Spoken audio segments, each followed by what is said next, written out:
Only in My Dreams, The Flames of Hope, by Katie Starr. 2,448 words.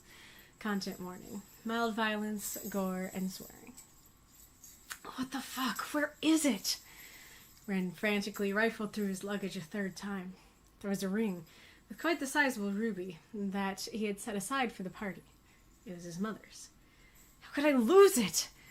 Weight dropped back down into his stomach again. As usual, a red suit jacket was swapped for an extravagant set of coattails and a cape combo. And the night sky glittered and drifted across the black lining of the garment, leaving stars swirling behind him with each step. Sparing makeup was meticulously applied to highlight his facial tattoos, which cut into his cheeks and around his eyes. A golden Rolex reflected the overhead lights from his wrist. He checked the time. 6:58 p.m. I can look for it later. Ren grabbed his hotel key and dashed out of the room. A flurry of excuses and pardon me's followed, while he flitted in between butlers, housekeepers, and security. With a turn of the handle, he flung open the door to the fire exit and took the stairs two at a time. Reaching the top floor in a minute, he sprinted to the elevator and swiped his room key. I'm going to be late. I've lost my head. Tonight of all nights. Ren took a moment to compose himself as the elevator descended from the private penthouse, 4 floors above. Vance mentioned that it was slower than the public elevators. The dings, which signaled the approaching floors, clenched down on his stomach like a vice as it drew closer. He checked his watch again. 6:59 p.m. I'm going to be late, and I lost my mother's ring. He fussed with his cuffs, fingers pressed the fabric smooth, and brushed dust off of his jacket. The cape, which had tangled itself haphazardly over his shoulder, was tossed out and straightened over his shoulders.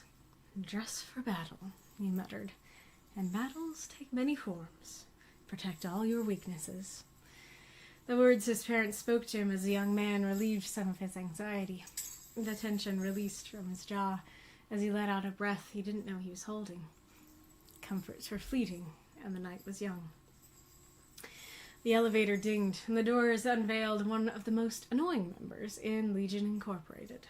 Bright and gaudy, box-dyed sapphire hair blended seamlessly into the equally bright dinner suit. His pale skin, nearly translucent, was swallowed by the horrific clown costume.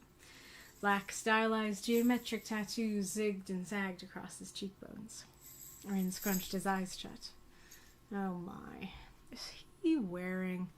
Your handsome lass is late, Ronaldo. I'll have to go get my paddle and teach you some manners. The glee in the man's voice sang thickly with each word. Vance Corvide, database specialist and company gossip machine. Are you seriously wearing corduroy, Vance? Yes, this is my lucky suit, Ren. Come on, I'm your escort for the evening, Vance said. Ren opened his eyes and felt like he was going to be sick. Vance licked his lips with anticipation. Globs of saliva congealed in the corners of his mouth, as his eyes hungrily roamed over Rin's muscular frame. Ooh la la, Rin, you certainly know how to please your most ravenous fans. Vance beckoned him into the elevator. Rin's legs took on a lead-like quality as he parked himself next to Vance. The door slid shut behind him. Stop it, Vance. You're not helping, Rin whispered. Oh, sorry, sweetheart. What was that?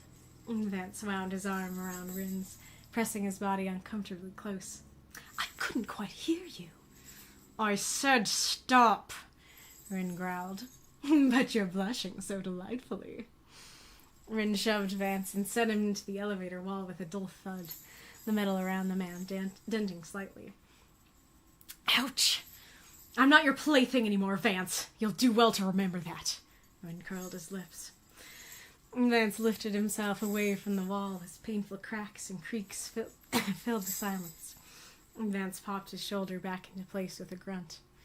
Rin smiled. That promotion in the company stole your sense of humor, Vance grumbled. Rin snorted. No, it gave me a backbone.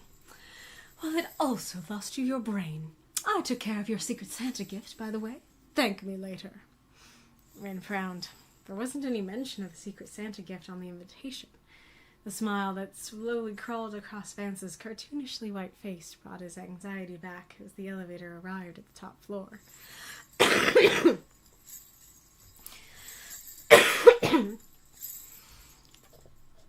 The doors opened and revealed an opulent room whose ceiling soared high overhead. Crystal chandeliers refracted multicolored Christmas lights around the room in a kaleidoscope of color. Marble, gold, and granite smoothed every countertop and tiled every floor. Decadent spreads of hors d'oeuvres covered the dining room table that was tucked off to the left. Floor-to-ceiling glass windows covered the fantastic New York skyline in Central Park below. All 12 attendees fell silent as Rin stepped out of the elevator. The heel of his dress shoes clicked on the floor and echoed across the room. "Now presenting," Vance announced. Eyes narrowed in disappointment and annoyance appraised his form as Rin fanned his cape over his shoulders. "The newest member of the board and the third most valuable man in the company, Chimera." Vance gestured to Rin with a sweeping motion and stepped to the side. A smattering of uninterested applause broke out in response to Vance's announcement.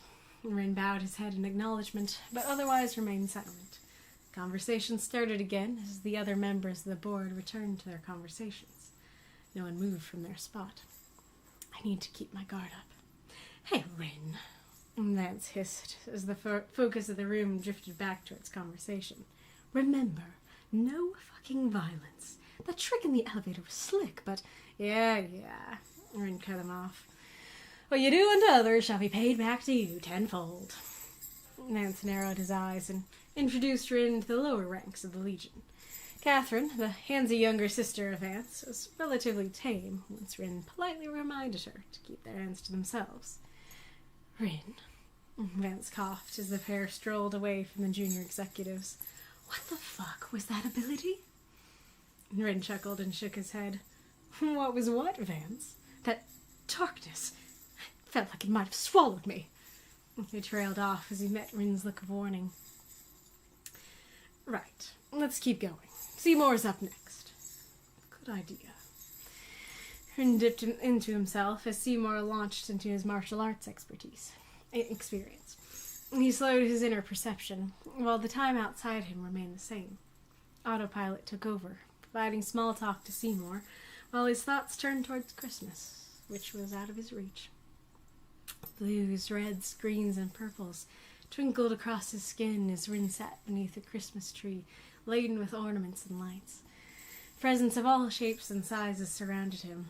Penguins and polar bears, hanging onto a sled for dear life, flew across the wrapping paper in a whimsical manner. A fire crackled warmly behind him. The dim sound of plates and pleasant chatter tickled his ears, coming from a room unseen. "So, Rin, I've seen you use 5 different powers so far." "Yes, that's true." "Want to tell me how they work?" "Not particularly." "Come on! No other innate technique allows for such a wide demonstration of power. What's your secret?" "A good magician never reveals his tricks." People with blurry faces began to filter into the room and brought their noise with them. Warmth and happiness danced between them as their lively conversations continued to the floor. They gathered around Rin. Although he couldn't see their faces or hear what they were saying, he knew one thing to be true. They loved him. And the massive pile of presents surrounding the tree were all gifts they'd gotten him. A few of the faces came into focus. Nobara, Jasper, and Guy were all wearing matching elf hats. And they greeted him with warm smiles and words Rin couldn't hear. A final figure entered the room, looking clearer than the rest of the people there. Santa dress and Birkenstocks, pale skin patchwork with scars, red curly tresses and deep blue eyes, vertical pupils, and a gentle smile. The most beautiful girl he'd ever seen, looking at him, with an overflowing love and desire in her eyes. For him. "Hey, Rin," Vance said. "Yeah?" We're going to go talk to Lestat and Salome now." There was a notable edge to Vance's voice. "Oh, okay." Rin blinked and reoriented himself to the world around him. "Are you ready for that?" Vance shifted from foot to foot. I don't really have a choice, do I? Vance sighed and walked towards the blonde-haired woman in a blood-red evening gown, and a man in a simple black suit. Her head turned towards him, and a sinister smirk split across her face. Rin followed Vance and slipped himself further into his fantasies as the dread settled into his stomach. White-haired Lestat shook his hand limply and wiped it on his jacket with a look of disgust. Salome's disapproving look and cutting comments would have picked apart his resolve if he'd been paying attention. And the sound of paper tearing and laughter filled his head again as the Christmas tree came back into view. A gentle hand was wrapped around him, and the urge to pull away was gone. Those red curly tresses draped themselves over his chest as the woman leaned in closer. Rin noticed his own arm was around her shoulders. "Well, Rin, did you hear me?" Salome's voice broke through the scene. "What?" "I said thank you for the Christmas present. It was very kind of you," Salome said. "What fucking Christmas present?" Rin snapped. "Like hell I'd ever get you anything, you abusive witch." Salome flinched, clutching her heart with a pout. "Me? Abusive?" "Shit." Rin's retort trailed off as his eye finally comprehended what was on Salome's hand. His mother's ring. A prize from his past, which she clung to for dear life during the darkest moments of his enslavement to both man and demon. The ring, which he clung to for dear life, after hours of the unspeakable horrors his maker, Salome, put him through. He survived her because of that ring, which was in his suitcase. How did she... "Anyways, thanks for the beautiful ring. The markings are a testament to your people's craftsmanship. Although you are nothing more than witless savages, I really admire your..." Her voice faded out as Rin looked over at Vance. "Well, now I know what he meant by I covered your secret Santa." Vance looked terrified. "Well, Rin, what's the move?" "What do you mean?" "Are you going to let Vance's slight pass?" "But the ring is on Salome's finger." Vance at her request. "You catch on quick." Rin flicked his finger, and an unseen slash cut off Salome's finger at the base of her knuckle, spilling blood on her dress as a high-pitched scream filled the air. Rin narrowed his eyes as he turned to Vance, dipping into his powers once again, crushing the bones in Vance's arm without moving. Rin walked over, picked up the ring, and tossed the severed finger back onto Salome's lap. Slipping it on his finger, he stalked over to the balcony door and stepped out into the freezing air and slammed it shut behind him. Damn it. The freezing air bit through his crawling skin while snow crunched underneath his feet. The skyline of New York blinked and bustled as Rin leaned on the railing. Rin muttered a few swear words as he tried to catch his breath, tears pooling at the corners of his eyes. Damn, I could really use a whiskey. He felt his phone buzz in his pocket. A picture came through. Kenshin, Rin's boyfriend, clung tightly to a muscular man with black hair, while the stranger shoved his tongue down his throat. Rin figured that this man was the business deal Kenshin was so cagey about. The tears flowed freely now as Rin sobbed. Are you fucking serious? After 150 years together, this is how you repay my trust? Numbness seeped over his body as he continued to heave deep, heavy sobs. Memories of Kenshin, now tinted blue, flashed through his mind. Turned cheeks, dodged kisses, cold shoulders. Damn it, how could I be such an idiot? Rin sobbed. The door to the patio creaked open behind him as Rin desperately tried to control his breathing. He rooted through his pockets to find a hanky before anyone could see him cry. A warm knitted blanket was draped across his shoulders, and two men leaned against the railing next to him. Hey, Rin, a soft voice he didn't recognize began. Sungwoo and I thought you could use your gift now. Rin blinked the tears away and looked over at the man. The deep and rich purple of the man's suit was cut through by the white cuffs. Ebony skin glimmered in the dimming light of the balcony. Golden rings adorned elegant fingers as the man offered Rin a plate of Faroa cocoa, which steamed gently in the crisp night air. The smell of coconuts made his mouth water and tugged at his heart. Well, go on, the man encouraged. I made it especially for you. I know how hard it is to miss home, especially when you were forcibly taken from it. And took the plate. And my gift is a stiff drink, the man on his other side said, offering him a bourbon on the rocks. A smart black business suit and glowing purple eyes gave him a powerful and pulsating aura. Let's sit down, yeah? Rin asked. The two men nodded, and the three walked into the small set of metal chairs that were tucked under the awning. Rin broke the bread and shared it with the two men and sat in silence for some time. The Shadow Twins made me food and brought me a drink. What the fuck is going on? So, Sungwoo and Azima, what's with this bizarre demonstration of kindness? Rin asked. A smile passed over Rin, and both men remained silent. Why not? Azima's accent, which Rin could not place, felt like a warm hug. It is required to welcome a general into the Legion, especially one who has known little kindness in his life. Sungwoo nodded. The three spent the rest of the night in polite conversation, swapping stories about their childhoods and how they came to power within the Legion, the bitter cold staved off by the forging of new bonds in a hellish landscape.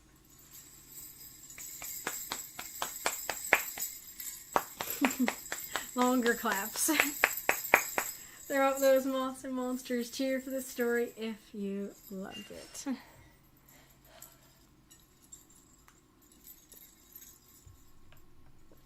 My mom brought me medicine.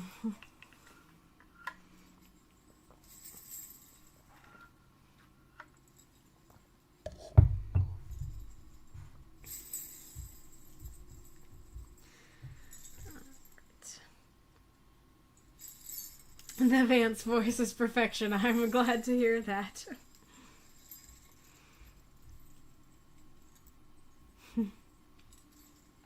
Hooray for mom's cough medicine.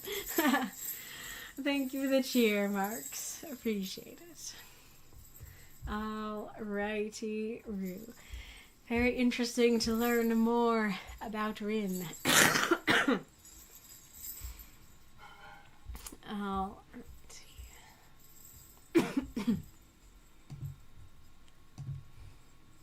So here is Katie's note. Song, I'll Be Home for Christmas by Elvis Presley. So it turns out writing a piece that hits really close to home is incredibly difficult, especially on top of trying to swim out of the depressive spiral I've been in for the past few weeks. I'm sorry to hear that you were in that, Katie. I'll be honest and say this is still in a first draft state. Oh well. Not my best work, and I'm pretty disappointed with myself, but I tried my best. I spent quite a bit of time cutting the story down and rearranging plot, focus, and structure. The entire piece is close to 10,000 words, because I just couldn't stop writing. If you could just give me general thoughts on the character, the plot, and the potential conclusions you drew on the conflict and setting, that would be great. I'd also like to know what questions you have as a reader, what is confusing, what you're curious about, etc. Tried to focus more on the subtextual world building and demonstrating the longing of the song through Rin's daydreams. I don't know how well it came across, or if at all. Anyway, I tried to wrap up the story with a bit of a bright spot by having Rin make two friends at the party. But it was difficult. This story is from Rin's past, so considering how the characters were before they met each other was a bit of a stumbling block for me. So it's definitely underwritten. I couldn't really decide how I wanted the story to end, either happy or sad, so feel free to leave suggestions. I'd appreciate less focus on sentence structure and grammar and other writing craft feedback. It most likely will not help inspire me to finish the piece. I can handle those grammatical inconsistencies in future rewrites. Cheers. So feel free to say things along those lines. Not really questions to answer, but say things about that in the chat.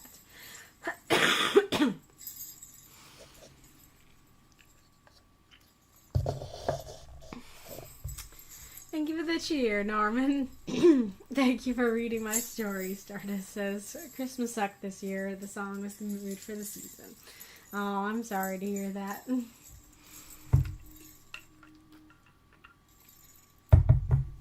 Looks like Wolfie went sleepies. Alrighty, Rue. I like how you use the song and like the title is for the song as well, that he's having a good Christmas but only in he's home for Christmas but only in his dreams. That was really interesting song take. All right, let's just start getting into it. I do like that the story starts with him looking for the ring. The ring is a really great through line throughout the story. We'll come back to it when we come back to it, but I like that it starts with that. Sets it up. I do agree with one of your commenters that the phrasing of "there was a ring" makes it sound like he's like, aha, here it is, ring. Not, there used to be a ring, but I don't know where it is now.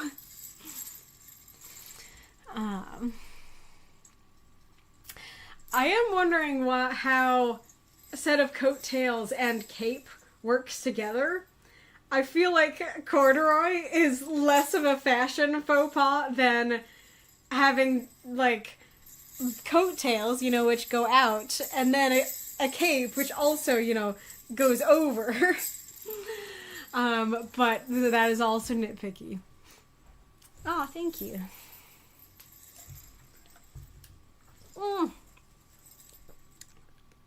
Can you please bring me ice now? I was all excited about honey water, but it has now burned my tongue.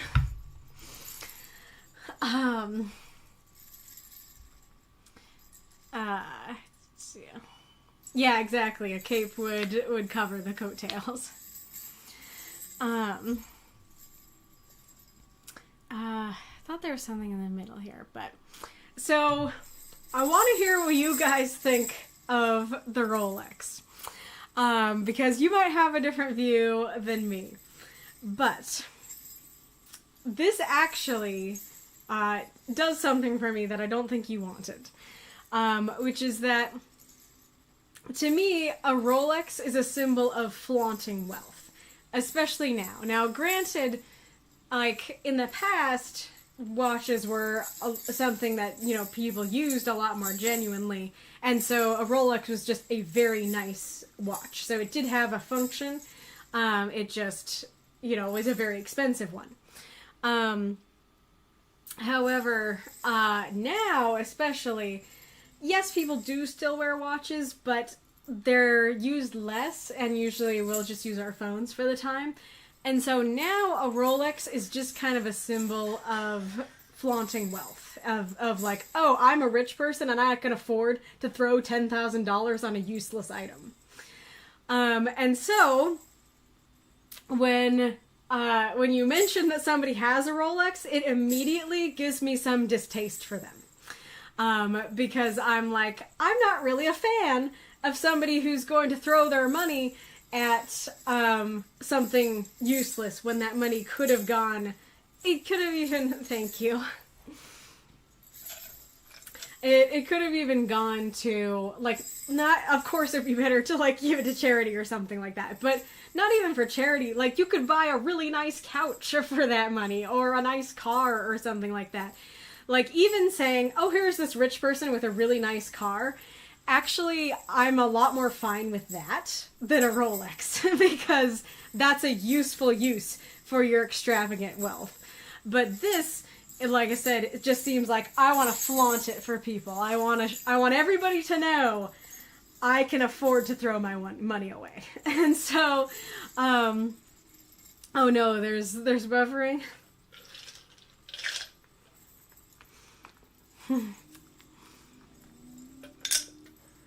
This is a problem, because I burned my tongue and I need this to unburn it, but I can't really talk when it's in my mouth. Okay.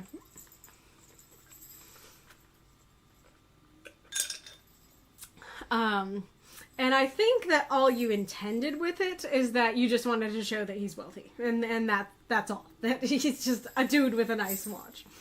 And that's part of what I want to hear what the chat has to say, because maybe for others it does do that. Maybe for others it's just like, oh yeah, he's just wealthy. It's not like he's flaunting it or being, you know, I don't know what the word would be, being snooty about it or something. Okay, give me a second of silence to allow me to suck on an ice cube, and I'll see if whoever had the buffering, if it goes away while I'm doing that.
Can I talk now?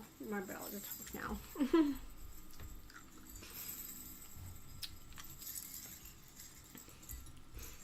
Looks like we always saying no buffering. That's good. I personally am crashing though. Personal buffering.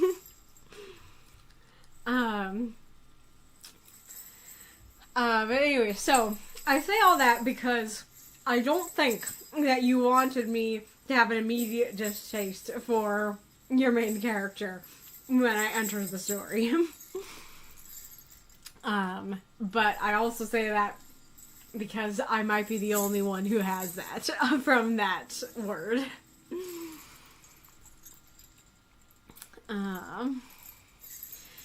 So there is some oddness in the setting at the beginning here, and it doesn't really matter that much, but the more I looked at it, the more questions I had.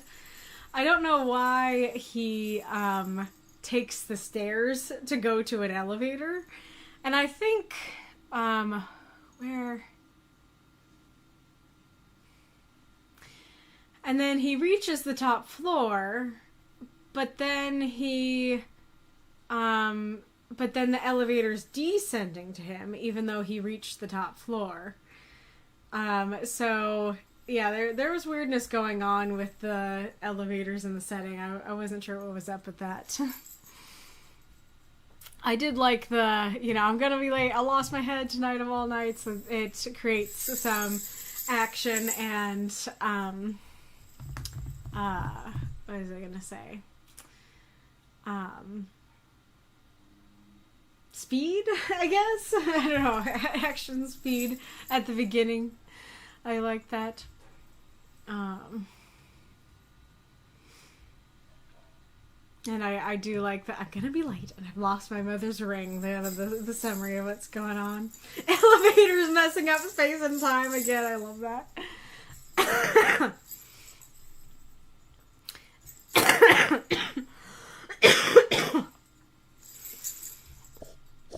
I do quite like this line from his parents, dress for battle and battles take many forms.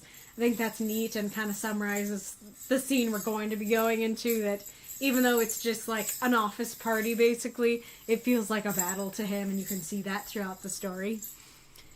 And I think this works really well as a transition from like he's repeating this quote and we don't know what it's from, and then the words his parents spoke to him as a young man relieve some anxiety. I think that works really well to explain what that was. Oh yeah, so bright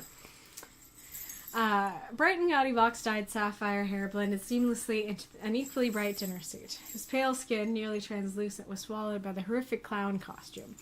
So, I read this story twice, and I took this literally both times. Somebody else had to say, I don't think that this is actually a clown costume. And I think it's just how it's phrased, that even though you do say dinner suit here, saying it was swallowed by the horrific clown costume, nothing about that sounds sarcastic to me. It doesn't sound... I'm trying to think how you could rephrase that to make it sound like... I mean, even as something as simple as his clown costume of a suit, you know, or,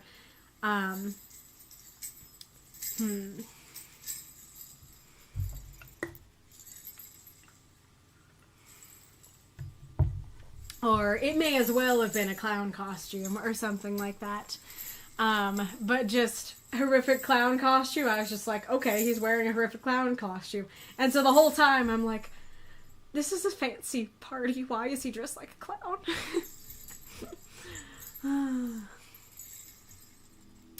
I think Vance is introduced very well. Your handsome ass is late. That's great. And I do like that, you know, corduroy is more of a, like I say, like a fashion faux pas. And so I do like establishing the characters that Rin knows that, and Vance is making the faux pas. That works very well.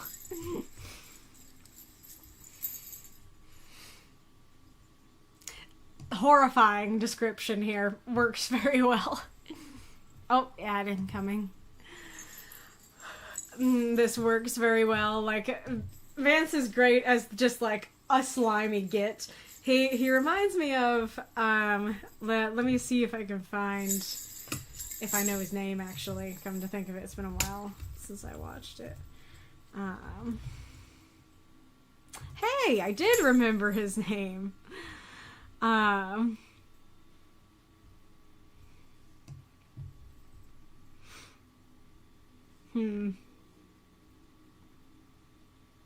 don't know if I'm finding great ones for him, but there's one.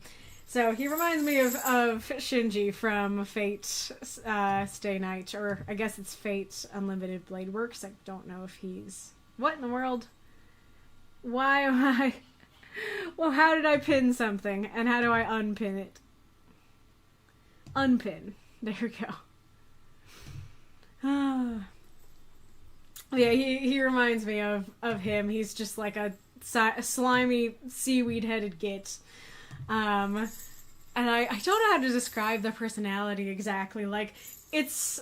the voice I'm using is a little bit similar to the voice I use for Lockhart, but... I think I use something a little slimier here. But yeah, so his character works very well. You introduce him well. His lines are great in their sliminess. And then I think the elevator shove works.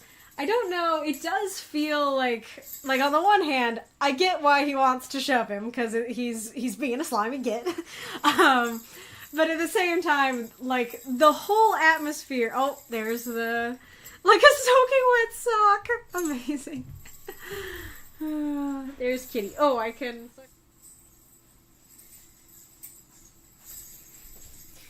I live. The snot monster hasn't got me yet. Yeah, I'm sure there was. Oh, yeah, now I can see it up there. I think. Yeah, where's my... There. There's the rainbow. It moved. The white floof like a cloud. My cow and already trying to bite the jingle armbands. Very fair. Yeah, but she is surprisingly okay with them. Oh, right. Now, so says Rolex is like jewelry, or frankly, any watch. Having an expensive one is meant to be a status symbol. Kind of remember a thing in Timeline where one of the characters noticed a couple of yuppie guys were wearing Rolexes or similar high-end watches, and wearing them loosely on their wrists so they would rotate around, causing them to readjust the way they sat on the wrist, as if trying to draw attention to, look, I have an expensive watch. Yeah, exactly. My mic is not... It's not lowered or anything. Anyways, back to the story. Oh yeah, so I was talking about the punch and shove. So we are at a fancy party, and so usually as much as, like, Vance being a slimy git sucks, it usually, you just kind of have to sit and put up with it. And so, I don't know,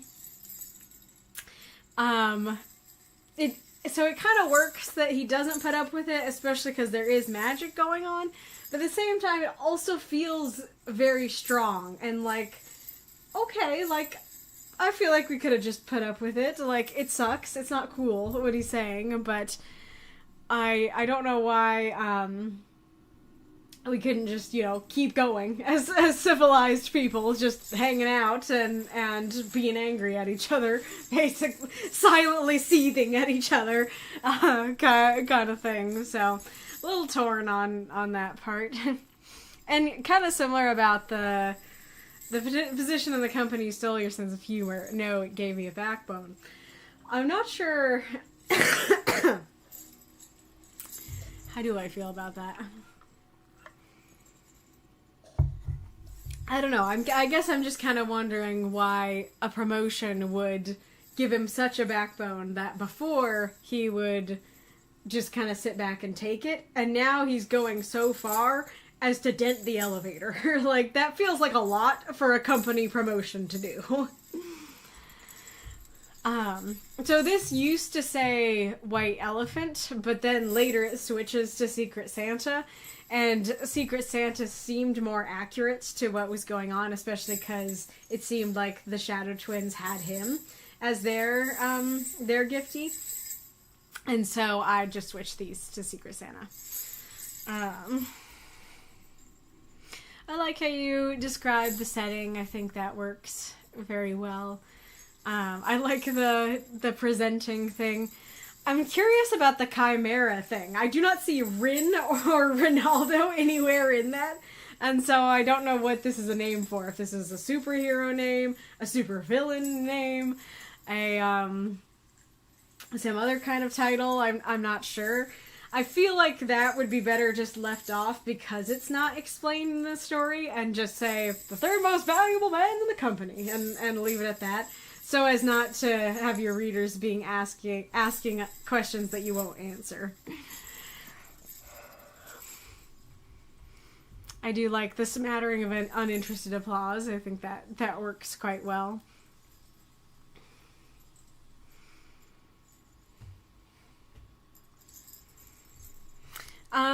So I feel like this darkness ability doesn't work super well because it's not really, we as the reader don't see that Vance is like, what was that ability? And we're like, what ability?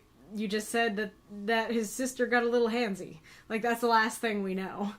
And so I think either actually showing him do it and use the darkness and then have this happen, or just removing it entirely would work better. And we'll come back to that second one. I do really like the memories, the daydreaming of a better Christmas. I think that is great great for the song, and it's great for adding more meaning to the story. We get to know Rin more. We get to know what he wants, and because like it would work. The story would work as just like, oh no, poor man has sad Christmas at office party. Like that works, and we would get those vibes without it. But I think this just adds to it and really shows what he really does want, and I think that's cool. I am wondering why it's being described as a power, though. Because this is something that normal people can do. Normal people can kind of shut their brains off and daydream.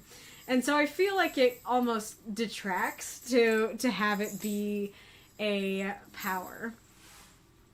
And related to that, we have this, I have seen you use 5 different powers so far.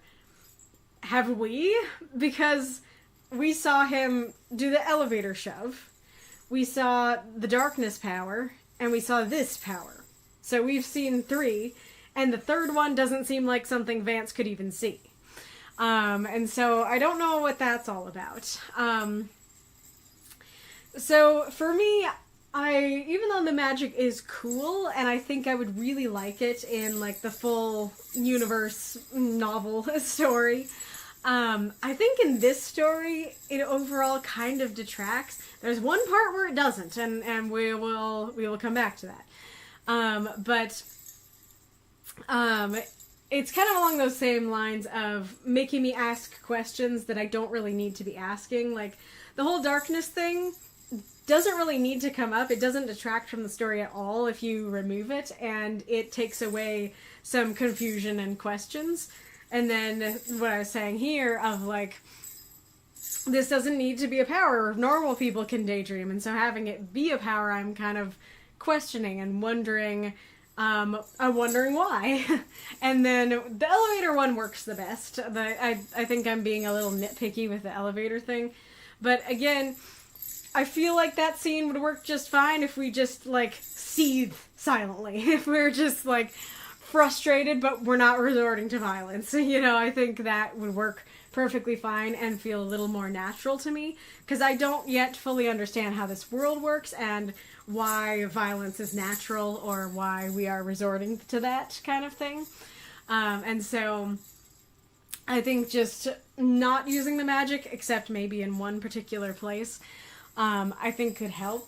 And it kind of has a lot to do with something I talk about weekly with the weekly stories, which is that there's always this question in universe stories of too much context versus too little context. If you put in too much, then your reader is asking questions that they shouldn't be asking because you're not going to be answering them, and so they get confused.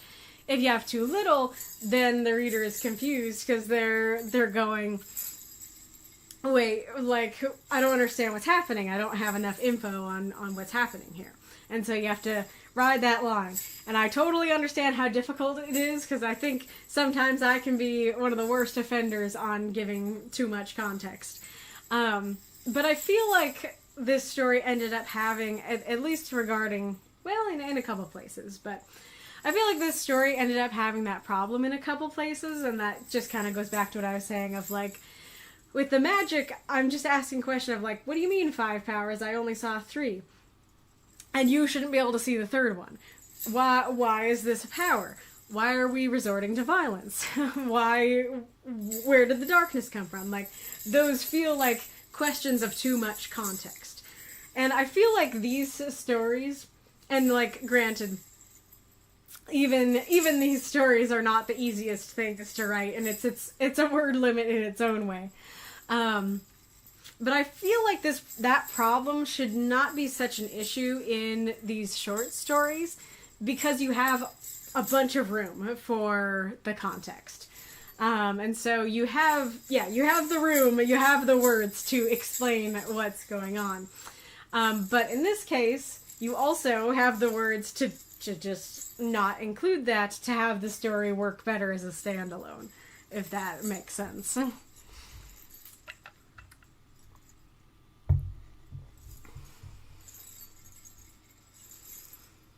Yeah, because we have this whole section of, like, again, in a larger universe thing, I think I'd be interested in it and be like, ooh, like, why demonstration of power? Or I'd understand it at this point, and I'd be like, yes, this is our boy. He demonstrates power widely. I think that would work. But as is, does it really contribute to the plot of the overall story? Not really. And so the conversation ends up using words and ends up having your readers ask questions that aren't really going to be answered.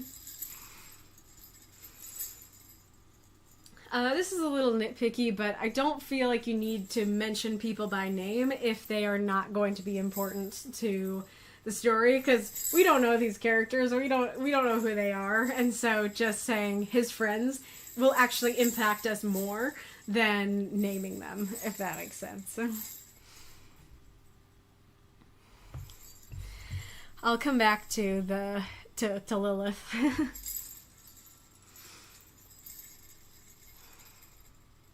Okay, so we have now arrived at Salome. This is my favorite part of the story. This is, we'll come back to that in a second, but I do think that, like you set it up well of like, hey, are you ready for this? And we're kind of like, like why would he need to be ready for it? And we have the mystery of like, ooh, like he got her a Christmas present. Like it really draws me in, even just from the introduction of, you know, are you ready for it? And stuff like that. So I think that's great. I do have a critique for this bit, which is that I don't understand why he gets so angry so fast. Because Homeboy has been daydreaming. And so if you're like here in the scene and she's saying mean things to you and you're just trying to hold it in and you finally snap, like that works very well. But as is, like he's not even really paying attention, and yet he's calling her names and swearing at her.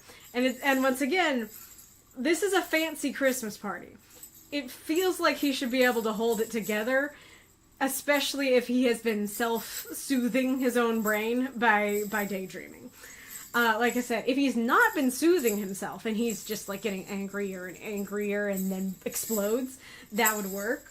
But coming out of a like nice, happy little daydream yelling doesn't really seem to make sense.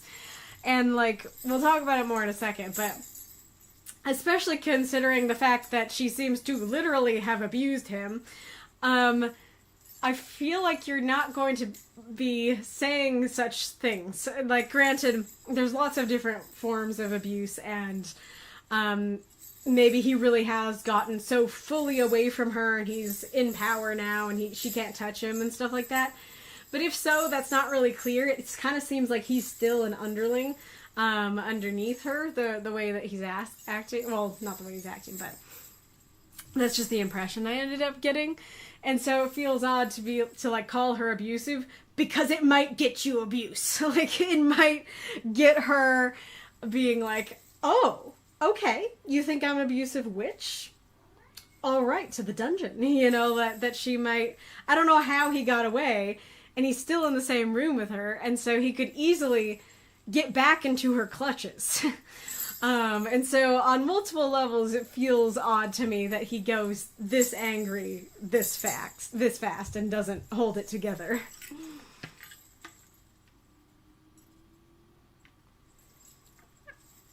Okay, it's better now, but not totally ready. Oh yeah, so I did really like that introduction, because that is really horrifying and terrifying, and it does make me super curious for what Rin's past was like and how he got into her clutches and what she did to him and stuff like that. I'm really intrigued, darkly intrigued by the relationship. I think you did a good job with that. The one thing that I have to critique in this line, though, is the word maker, because I read that, and the only time I've really heard this word used in this kind of context is in Luna's stories. That's the word that she uses for vampire sires. And so I immediately thought that you were using it in the same way. Of like, oh, hey, and especially because later he says he's like 150 years old. Like, oh, okay, so, like, they must be vampires. She must have made him a vampire. My dad thought that she literally made him, that, you know, he's like a lab experiment or something, and she made him. Another friend of mine thought that it was just like, oh, she turned him into the man he is today. But regardless of what you meant, that is 3 wildly different interpretations from a single word. And you never explain what that means, and so I think the word would be better left off. that either explaining what you mean or just using a different word and just saying, I mean, even just like the unspeakable horrors she put him through, I think would work better, because again, I'm asking questions I shouldn't be asking, because they are, they're not going to be answered within the story.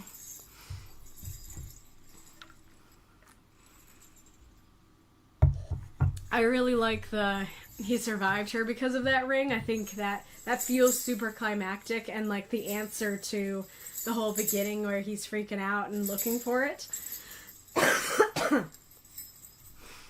I think that works very well.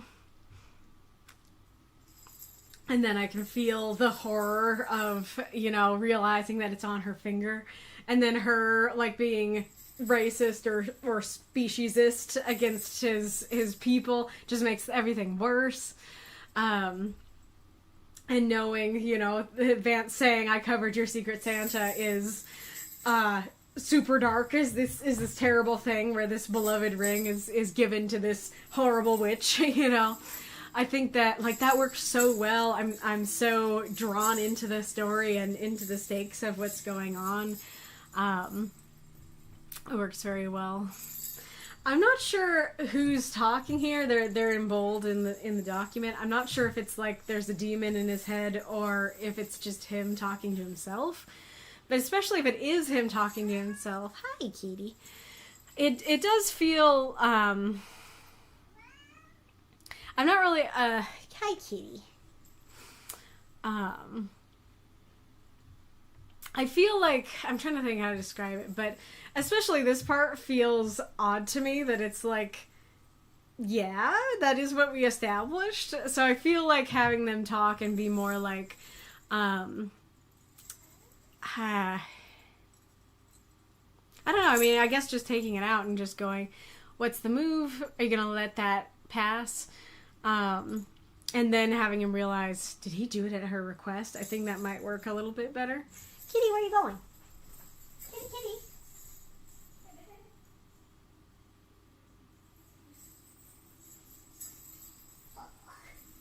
Oh, kitty baby. Oh, kitty baby. You're so cute. Yes, you are. Oh, sorry. The bells make it hard. You're so cute.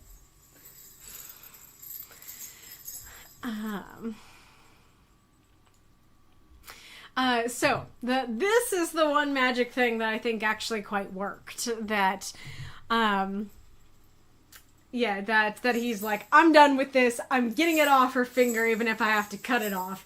I think that works very well. It's super dramatic, and like I said, I'm intrigued by the whole scene. And the stakes do feel high, and it does feel like, yeah, she did these horrible things to him, so it does actually kind of work that he goes that violent with it. The problem is, there is absolutely no fallout. This is such a good scene, and I am so ready to see, like, it builds up so well, and I'm so ready to see the fallout from this.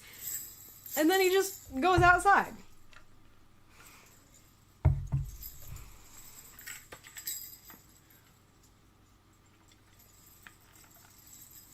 So that actually is my single biggest complaint of the entire story, is that there's no fallout from the finger getting cut off. Because it is my favorite part of the story. It's so intriguing and dramatic and full of stakes. And so then for it just to get resolved and he doesn't get, you know, punished or any sort of consequence from that besides a little scream, feels very strange and very anticlimactic after all that wonderful build-up.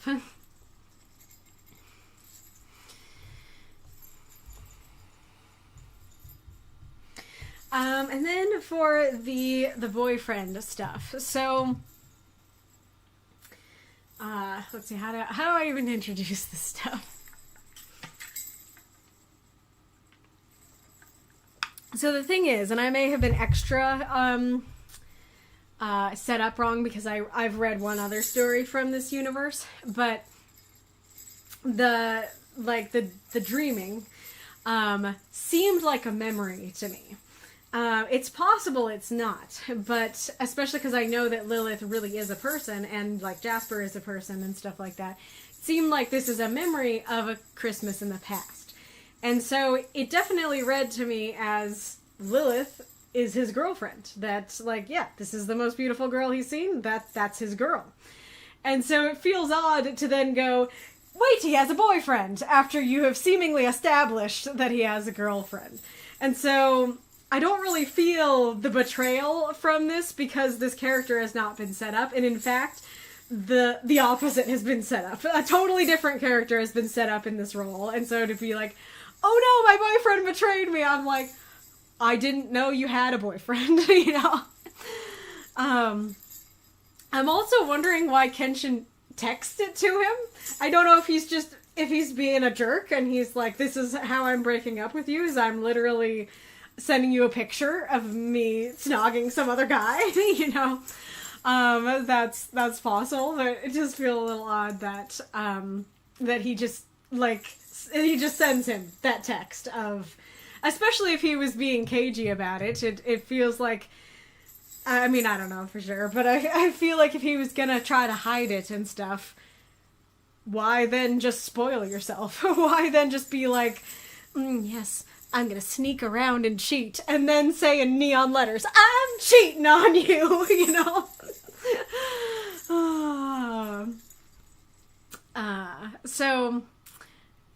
So I feel like this is another one of those things that I feel like either introducing it earlier, like have them be texting all night and having be like, okay, like my boyfriend is like my one light of this whole night. And then all of a sudden he gets this text and again, I don't know why he's texting him that, but he gets this text of him, kissing this other dude.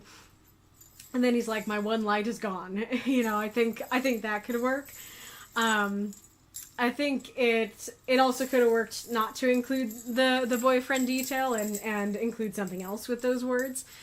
Another thing is that I do feel like introducing, it might have been better not to introduce Lilith. Because I forget if it was a comment on the doc or in a review, but somebody was saying I expected her to show up by the end. I did too. I very much thought that was going to be the happy ending, that Lilith walks in the door and she's like, hey, Rin, like I knew you were stuck at this terrible party and I came to cheer you up. You know, and so, but now that I know that she doesn't, and her presence actively ended up confusing me, I feel like not mentioning her would be better, because all that really matters with the memory scene for this particular story is that he's dreaming of a better Christmas.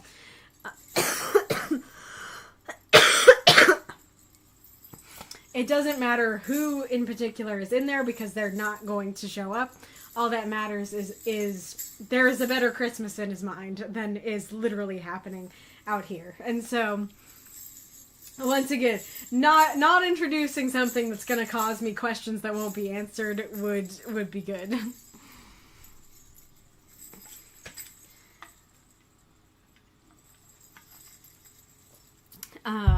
I do like the memories now tinted in blue, turned cheeks, dodged kisses, cold shoulders. That works very well, of like he's looking back and he's remembering all the times that he turned away. That works very well. Hi, kitty. I do really like the Shadow Twins coming in and giving him bread. Oh yeah, there was like a thing that got all messed up. Let's see. I'm gonna do that just in case. Kitty boy, what do you want? Oh, no, not this one actually. It's this one. Okay. No.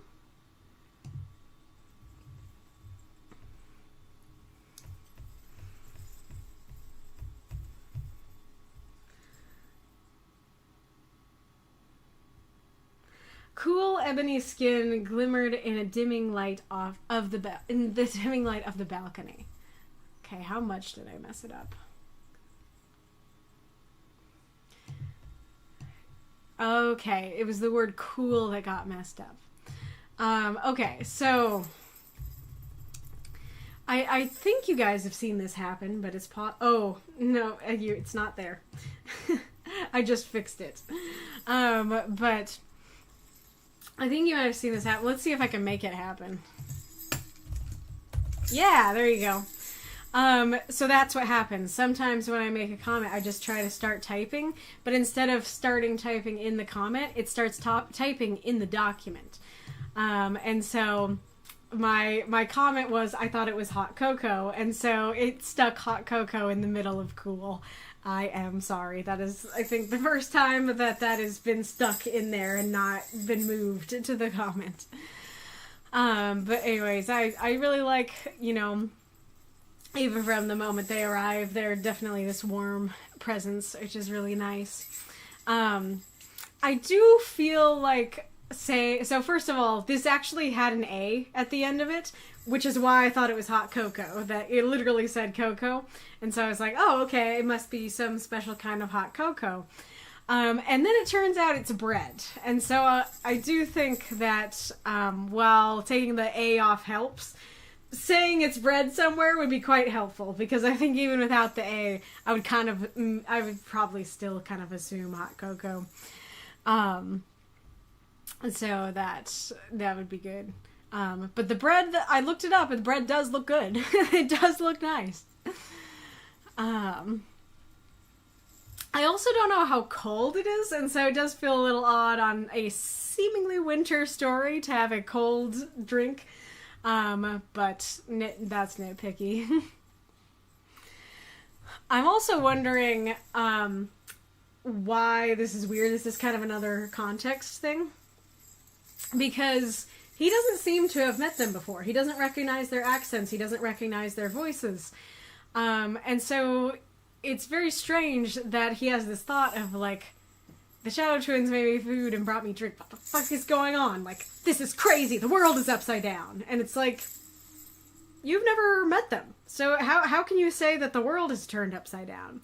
And so I feel like, again, either not including the line and just letting the story stand for itself, or explaining the line and explaining, like, the Shadow Twins were known for being vicious and cruel, but they brought me a drink. Why? I think that might work better to show, like, they have a reputation, rather than this, which seems like maybe it's from our reputation, or maybe he knows them, but he doesn't know them, oh yeah, and like, we don't know why it's bizarre.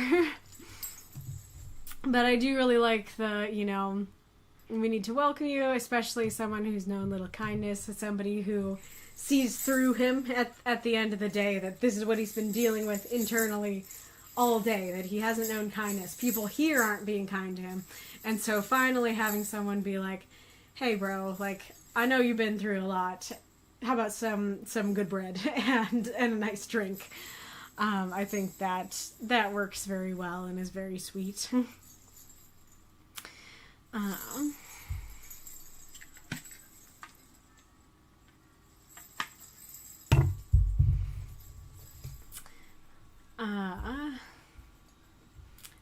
don't remember if there's anything more I wanted to talk about regarding your question.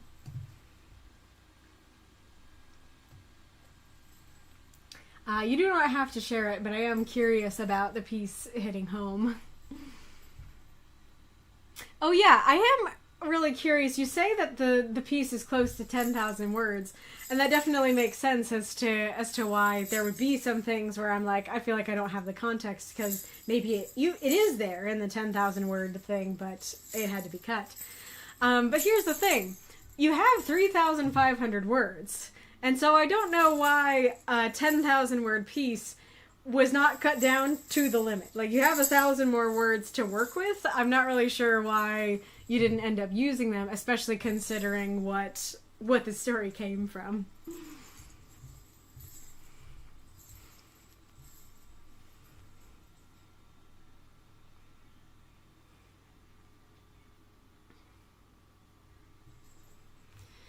I do like that you had the story end on a note of hope.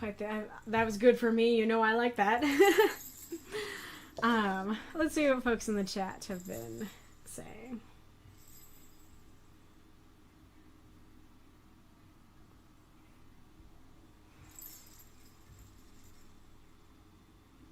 I forgot about the coattails, to be honest. I had Stolas from Hell of a Loss on my mind. I was thinking about him, because it does say the night sky glittered, and so I was thinking of Stolas' coat. Or, yeah, is that a coat or a cape? Stardust says, it's 100% a wealth flaunt. Okay, so new question then, because the reason I was critiquing it is because I was thinking, you would not want me to have a negative impression of Rin the minute the story starts. But is that exactly what you intended? You did want it to seem like, ugh, this guy is flaunting his wealth. I don't like that.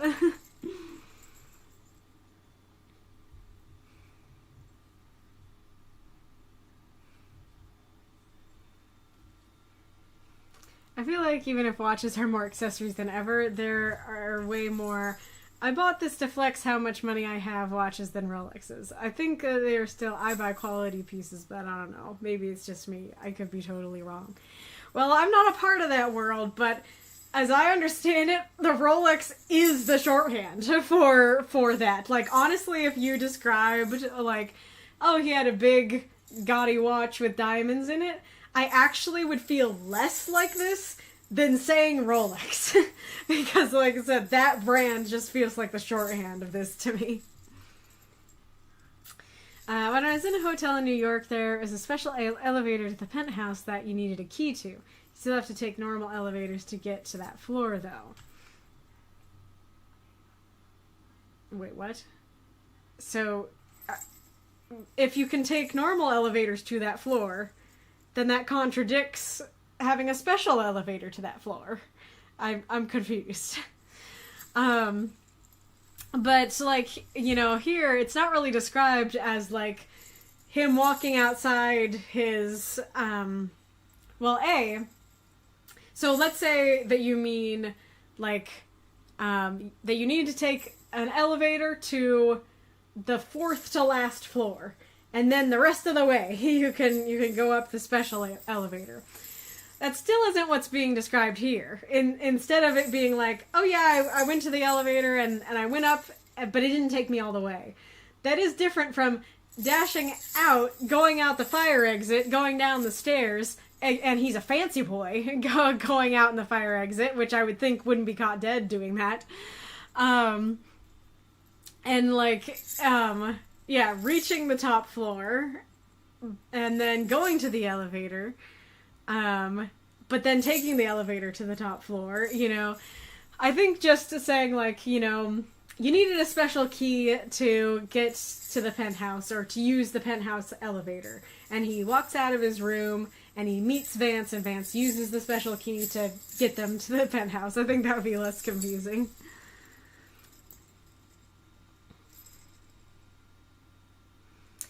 He's on the topmost floor that's accessible to the general public.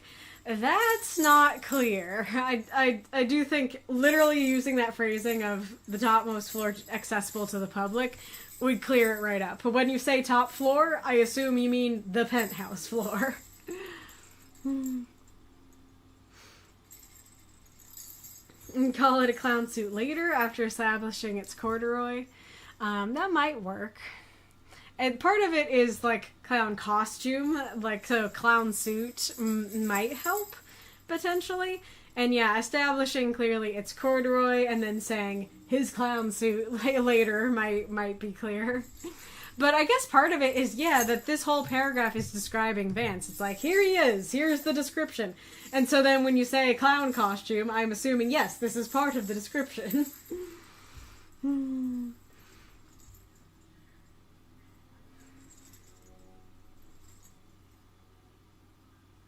I cut some dialogue I shouldn't have for that little exchange. It was that the magic exchange, or the darkness one.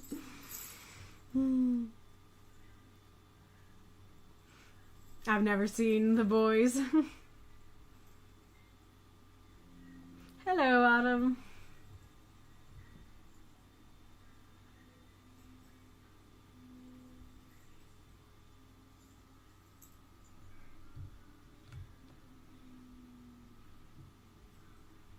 Yeah, no, I feel that. I probably should have cut some of the previous interactions. Too shallow. Fair.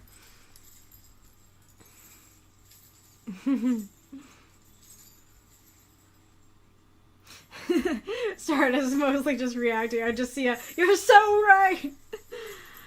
I fully agree that I wanted more of that scene. I assume the finger cutting off. I popped the balloon unnecessarily! That's fair. Yeah, crushing Vance's arm as well. Vance doesn't even react. Yeah, Vance could also react. I don't need Vance's reaction as much as I need Salome's, but that would be good as well. Yes, especially since I established the rule about violence earlier. Yeah, exactly. That he's like, no violence, and then no repercussions for the violence. I wonder how it could be clear that those were visions and not memories. Oh, cat, what are you getting into? What are you getting into, baby? Yes. What are you doing? Are you being cute? Yes, you are. Hey, the blue throne is vacated. You want to come sit in the blue throne? Baby cat? He's like, I want to rummage around in the closet again. Okay, so let's see where the first one is. So they're like visions of the future rather than of the past. Well, I think it partially it kind of comes back to what I was saying about normal people can do this, and so it's kind of, I guess I was kind of Occam's razoring it, so that it's like, well, yeah, like normal people can go into their daydreams and their memories and stuff, and so I wasn't thinking it was anything more complicated than what we can do, and it wasn't really explained, because it just said it slowed to his inner perception while the time outside him remained the same. Autopilot took over, providing small talk to Seymour while his thoughts turned towards Christmas, which was out of his reach. None of that is saying he is envisioning a Christmas that is yet to be, or has never been.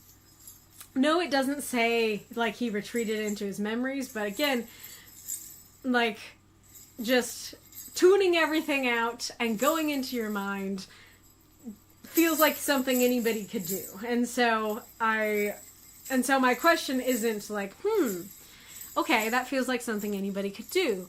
But this is a power. So what's special about this? It must be a vision. You know, that's not really where my brain goes. My brain just goes, why is this a power when it could easily not be? And so I think just describing it more, and like you could, I don't know exactly what they are or how they work, but if you did describe, you know, he's slowed to his inner perception while the time outside him remained the same. Autopilot took over, providing small talk to Seymour while his thoughts turned to Christmas, which was out of his reach.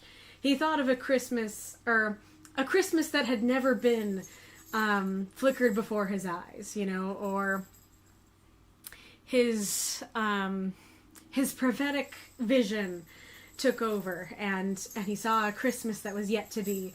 So yeah, I think just quite simply explaining it in that paragraph and as something that hasn't been or is yet to be, I think would work.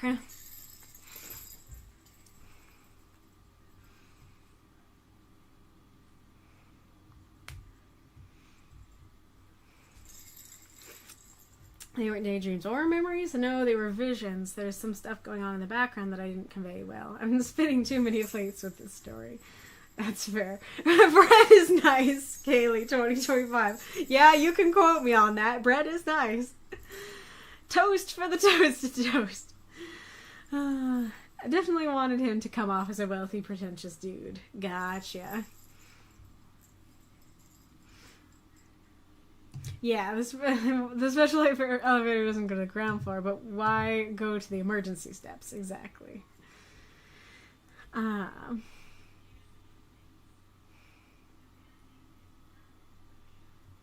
Oh, good notes.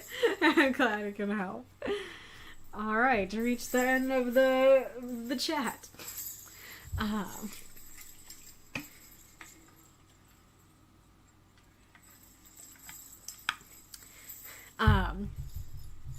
Yeah, I think you have a great idea here, and like I hope I haven't discouraged you, because I would love to read more about these characters. I have questions. I would like them answered. I would like to hear more about the answers as I keep reading what you write and everything. And so, yeah, there were some plates that you were spinning with this story and some questions and stuff, but like that's okay. Like, it's still an interesting tale, and I'm still curious about the characters and stuff.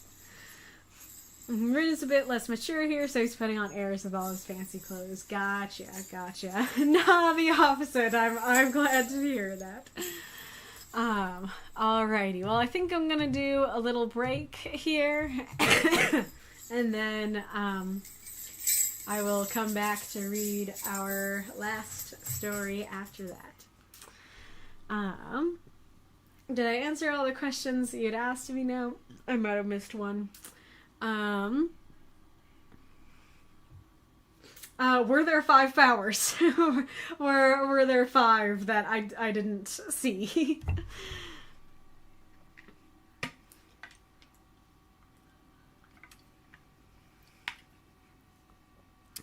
And what does maker mean? Yeah, were there 5 powers? What does maker mean?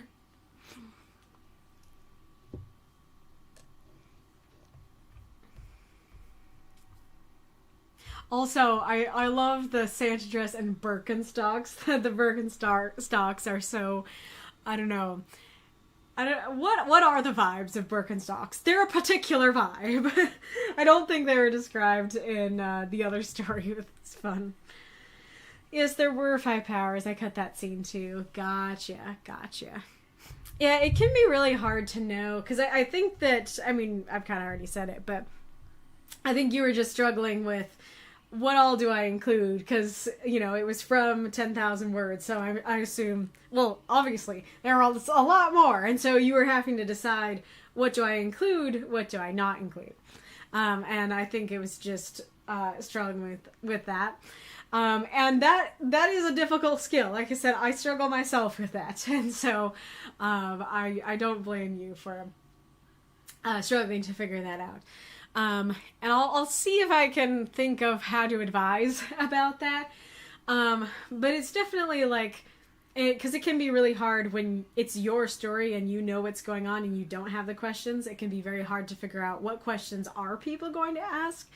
But especially something like this, like thinking about like, okay, what is just the through line, the beginning, middle, and end, the arc, of this particular story? What needs to be told to tell this arc? And so I guess you would go for something like, okay, the arc is that Rin is having a terrible Christmas with Legion Incorporated. Like, this is the summary.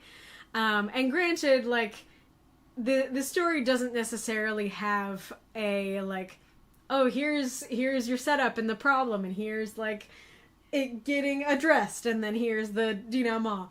But that's part of why the ring thing works very well, because that's kind of the main problem and conflict that's set up, as like, the problem is he can't find his mother's ring. All right, he finds the ring and it's on an abusive witch's finger. How do we get it off? Okay, we cut her finger off. And then having those consequences would feel more like an arc, at least for that particular part of the story. So yeah, I guess that could work, of like thinking about, okay, all the readers need to know, like, Rin is this business exec for Legion Incorporated. He's having a sucky Christmas. And then kind of going, okay, like, is magic important to the story? Do we need to include it? If yes, what do I need to explain? If no, what do I need to leave off? You know, that kind of thing.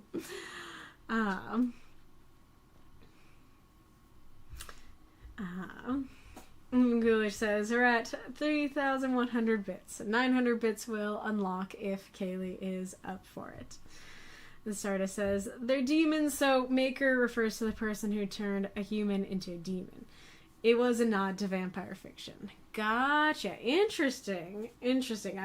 That's definitely a very interesting concept, but also a very unique one. That's not something I've heard of a... Well, I mean, I guess it depends, because like in Has Been Hotel and Hell of a Boss, humans turn into demons, but through death, you know? So definitely something that would need to be stated a little more directly, I think. Birkenstock seemed to be a hippie or slacker type of vibe to me. Fair. But anywho, fun story, Stardust. Thank you so much for submitting.